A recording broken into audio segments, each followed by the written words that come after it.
தினம்தோறும் விளக்கேற்ற நல்ல எண்ணெய் இதயம் நல்லெண்ணெய். Punjab Chief Minister appreciated the scheme and expressed his willingness to implement in his state, Punjab. Today, for this grand education festival, our Honorable Chief Minister has invited Honorable Chief Minister of Telangana. I hope this event will also be meaningful and impactful experience for our Honorable Chief Minister of Telangana as well. நம்முடைய திராவிட model அரசு பள்ளி கல்வி முதல் உயர்கல்வி மற்றும் வேலைவாய்ப்பு வரை மாணவர்களுக்காக ஏராளமான திட்டங்களை செயல்படுத்தி வருகின்றது. Tamil Nadu is the first state in India to introduce the midday meal scheme school students in 1920. This historic achievement was pioneered by the Justice Party almost 100 years ago. அதே மாதிரி இந்தியாவிலேயே முதலாக பள்ளி மாணவர்களுக்கு காலை உணவு கொடுத்த முதல் மாநிலமும் நம்முடைய தமிழ்நாடு தான். வேலைக்கு காலை சீக்கிரம் எந்திரிச்சு போற பெற்றோர்கள் காலைல சமைக்கிறதுக்கு நேரம் இல்லாம குழந்தைகளுக்கு டிஃபன் செஞ்சு கொடுக்காத ஒரு சூழ்நிலை இருந்துச்சு. சாப்பிடாம வகுப்புக்கு போகிற அந்த குழந்தை காது பசியில அடைக்கும், வயிறு கில்லும். அவர்களால் எப்படி அந்த சமயத்தில் பாடத்தை கவனிக்க முடியும்னு பெற்றோர்கள் வருத்தப்பட்டது உண்டு. இன்னைக்கு அந்த பிரச்சனைகள் எல்லாத்தையும் நம்முடைய முதலமைச்சர் அவர்கள் தீர்த்து வைத்திருக்கிறார்கள். பள்ளி படிப்பை முடிச்ச பிறகு குடும்ப சூழல் காரணமாக மாணவர்கள் உயர்கல்விக்கு வராமல் இருந்து விடக்கூடாதுன்னு தமிழ்நாடு அரசே கல்லூரி மாணவ மாணவிகளுக்கு புதுமை பெண், தமிழ் புதல்வன் போன்ற திட்டங்கள் மூலமாக மாதம் 1000 ரூபாய் கல்வி ஊக்கத்தொகையாக வழங்கி வருகின்றது. இந்த மாணவர்கள் இந்த திட்டத்தின் மூலம் பயன்பெறுகின்ற மாணவர்கள் இனிமே யாரும் நோட் புக் வாங்கணும், ப்ராஜெக்ட் மெட்டீரியல்ஸ் வாங்கணும், கால்குலேட்டர் வாங்கணும் அப்படின்னு அவங்களுடைய பெற்றோர்கள் கிட்ட போய் கேட்க தேவையில்லை. இது மாதிரியான பொருட்களை எல்லாம் நம்முடைய முதலமைச்சர் கொடுக்கக்கூடிய அந்த 1000 ரூபாயிலே தாராளமா வாங்கிக்கலாம்.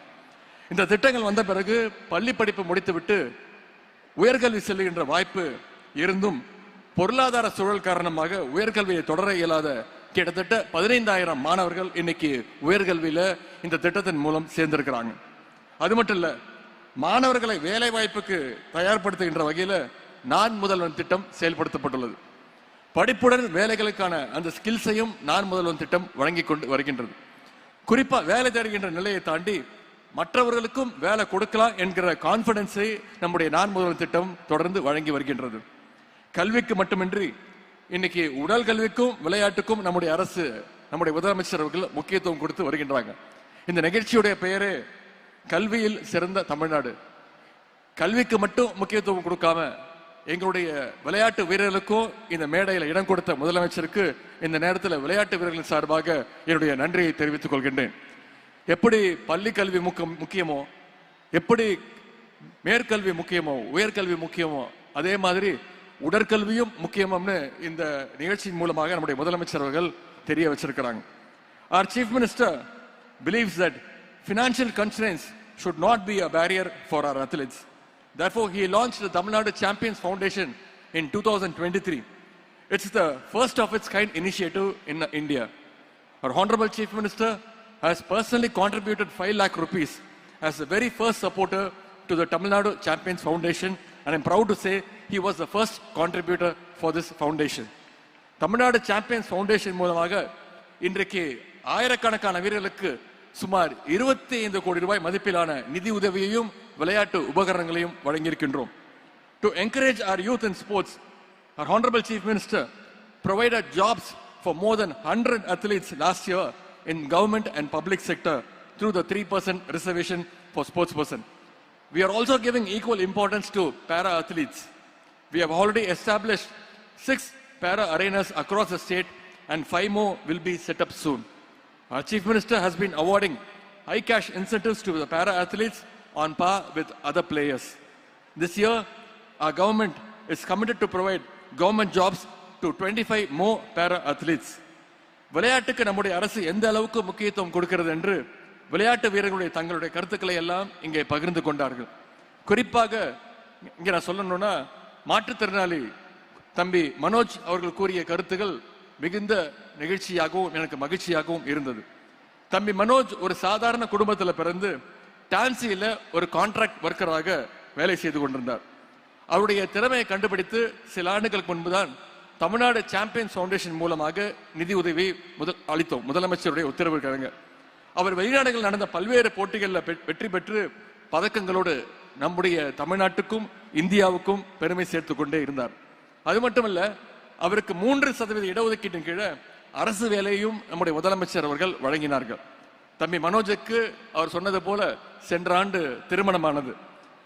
தன்னுடைய திருமணத்திற்கு என்னை அழைத்திருந்தார். நானும் மதுரைக்கு சென்று அவருடைய திருமண விழாவிலே என்னுடைய குடும்ப விழாவை போல மகிழ்ச்சியோடு கலந்து கொண்டேன். இங்க எல்லாத்தையும் சொன்னார், ஒண்ணு மட்டும் விட்டுட்டார். விரைவில் திரு மனோஜ் அவர்கள் ஒரு தந்தையாக போகிறார் என்ற அந்த செய்தியும் இங்கே கூறிக்கொள்ள விரும்புகின்றேன். நேற்றுக்கு 2 நாட்களாக விருதுநகர், மதுரையில் பல்வேறு அரசு நிகழ்ச்சிகள், கட்சி நிகழ்ச்சி எல்லாம் கலந்து கொண்டு நேற்று நள்ளிரவு மதுரையிலிருந்து விமானம் மூலமாக சென்னைக்கு திரும்பி வந்து கொண்டிருந்தேன். அப்பொழுதுதான் நான் கவனிச்சேன், என்னை விட 2 சீட்டு தள்ளி தான் தம்பி மனோஜ் அவர்களும் உட்கார்ந்துருந்தார். அப்ப கேட்டா, எங்க சென்னைக்கா அப்படின்னு. ஆமா, நானும் சென்னைக்கு தான் வரேன். நாளைக்கு நேரு ஸ்டேடியத்தில் நடக்க போற அந்த நிகழ்ச்சியில நானும் கலந்துக்க போறேன், பேச போறேன் அப்படின்னு சொன்னார். எனக்கு அவ்வளவு மகிழ்ச்சியாக இருந்தது. திறமை இருந்தால் போதும். திறமையாளர்களுடைய வாழ்க்கையை மாற்றி காட்ட நம்முடைய அரசு எப்பொழுதும் தயாராக இருக்கிறது என்பதற்கு தம்பி மனோஜ் ஒரு சிறந்த எடுத்துக்காட்டு. இந்த விழாவுக்கு நிறைய ஆசிரியர்கள் வந்திருக்கிறீங்க, ஸ்டூடெண்ட்ஸும் வந்திருக்கிறீங்க. நான் அடிக்கடி ஆசிரியர்களிடம் வைக்கக்கூடிய ஒரே கோரிக்கை இது மட்டும்தான். மேக்ஸ் டீச்சர்ஸ், சயின்ஸ் டீச்சர்ஸ் எங்களுடைய பிடி பீரியடை கடன் வாங்கி பாடம் நடத்துவதை அறவே தவிர்த்திட வேண்டும் என்று ஒரு விளையாட்டுத்துறை அமைச்சராக, விளையாட்டு வீரர்கள் சார்பாக, ஸ்டூடெண்ட் சார்பாக மீண்டும் என்னுடைய கோரிக்கையை நான் வைக்கின்றேன். இந்த நேரத்தில் ஒண்ணே மட்டும் நான் சொல்லி நிறைவு செய்ய விரும்புகின்றேன். பேரறிஞர் அண்ணா அவர்கள் ஒரு முறை சொன்னார்கள். அண்ணா சொன்ன வார்த்தை, நான் முதலமைச்சரான பிறகு 3 காரியங்களை தமிழ்நாட்டுக்காக, தமிழ் மக்களுக்காக செஞ்சிருக்கிறேன்.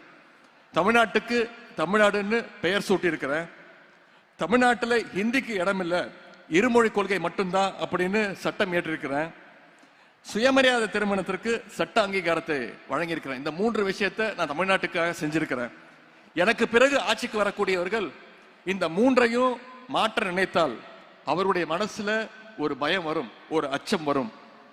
அந்த அச்சம் வரும் போதெல்லாம் இதையெல்லாம் மாற்றிவிட்டால் மக்கள் நம்ம என்ன செய்வார்கள் என்கிற அந்த பயம் வரும்.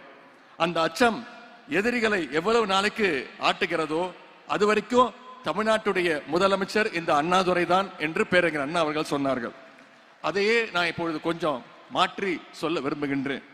காலை உணவு திட்டம், புதுமை பெண் திட்டம், தமிழ் புதல்வன் திட்டம், நான் முதல்வன் போன்ற திட்டங்களை எல்லாம் நம்முடைய முதலமைச்சர் அவர்கள், நம்முடைய திராவிட மாடல் அரசு இன்னைக்கு வழங்கி இருக்கின்றது. இந்த திட்டங்களை எல்லாம் யாராவது ஒரு நாள் என்னைக்காவது மாற்றி விடலாம் என்று யாராவது நினைத்தால் கூட அவங்களுடைய மனசுலயும் நிச்சயம் ஒரு பயம் வரும். அந்த பயம் இருக்கிற வரைக்கும் இந்த தமிழ்நாட்டை ஆளுகின்ற போறவர் நம்முடைய முதலமைச்சர் திரு முத்துவேல் கருணாநிதி ஸ்டாலின் தான் என்றுதான் பொருள். இன்றைக்கு தமிழ் புதல்வன், புதுமை பெண் திட்டங்கள் மூலம் இந்த கல்வி ஆண்டிற்கான ஊக்கத்தொகை பெற்றுள்ள அத்தனை மாணவ செல்வங்களுக்கும் என்னுடைய வாழ்த்துக்களை நான் தெரிவித்துக் கொள்கின்றேன்.